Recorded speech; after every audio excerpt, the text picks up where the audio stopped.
अंजू अपने पति और बच्चों को छोड़कर अपने प्यार के लिए सरहद पार करके भारत से पाकिस्तान चली गई थी। पिछले कई महीने पाकिस्तान में गुजारने के बाद अब वो वापस भारत आ चुकी है, लेकिन अंजू के वापस आने की खबर से अंजू के पिता खासे नाराज नजर आ रहे हैं। जैसे ही उनके सामने अंजू का जिक्र किया गया तो वो भड़क गए। उनका कहना था कि मेरे लिए तो वो उसी दिन मर गई थी जिस दिन वो पाकिस्तान गई थी। कोई काला मुंह कराकर वापस आ जाए तो इस गलती की कोई माफी हमारे पास नहीं है। दरअसल अंजू 21 जुलाई को पाकिस्तान चली गई थी। वो बीते बुधवार को भारत में फिर से वापस आ चुकी है। उसके वापस आने की खबर सुनकर न सिर्फ अंजू के पिता बल्कि अंजू के घर के पास पड़ोस में भी गुस्से का माहौल देखा जा रहा है। लोग उसके आने की खबर सुनकर नाखुश हैं। वहीं इस मामले पर जब अंजू के पिता गया प्रसाद थॉमस से बात करने की कोशिश की गई तो उन्होंने मीडिया के सामने आने से मना कर दिया। उन्होंने फोन पर बातचीत करते हुए कहा कि मेरा अंजू से कोई संबंध नहीं है। मैंने जो पहले कहा था मैं उस बात पर कायम हूँ।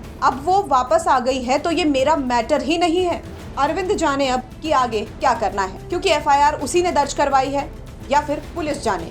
मेरे लिए तो वो उसी दिन मर गई थी जिस दिन वो पाकिस्तान गई थी। जब गया प्रसाद से ये सवाल किया गया कि अंजू अगर माफी मांगकर किसी शर्त पर आपके यहाँ आना चाहे तो आप क्या करेंगे, इस बात पर गया प्रसाद ने कहा कि पाकिस्तान से कोई काला मुंह करवाकर वापस आ जाए तो इस गलती की हमारे पास कोई माफी नहीं है। साथ ही अंजू के पिता ने ये भी कहा कि उन्हें ये जानकारी मिल गई है कि अंजू उनके घर नहीं आने वाली है। वो अभी कहाँ है ये हमें नहीं पता।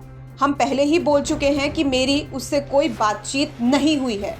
मैं बात ही नहीं करता। अब हम कुछ बोलना भी नहीं चाहते। हम बिल्कुल साइलेंट हैं।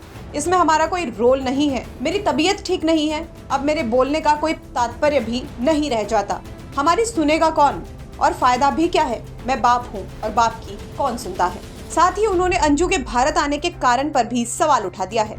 उनका सवाल है कि इतना कुछ हो जाने के बाद भी अंजू भारत क्यों आई है। क्या वो बच्चों के लिए वापस आई है, यानी अंजू के पिता भी उससे कोई वास्ता नहीं रखने वाले। ऐसे में अब देखना दिलचस्प होगा कि अंजू के मामले में आगे क्या नया मोड़ सामने आता है। ग्वालियर से सर्वेश पुरोहित की रिपोर्ट, यूपी तक।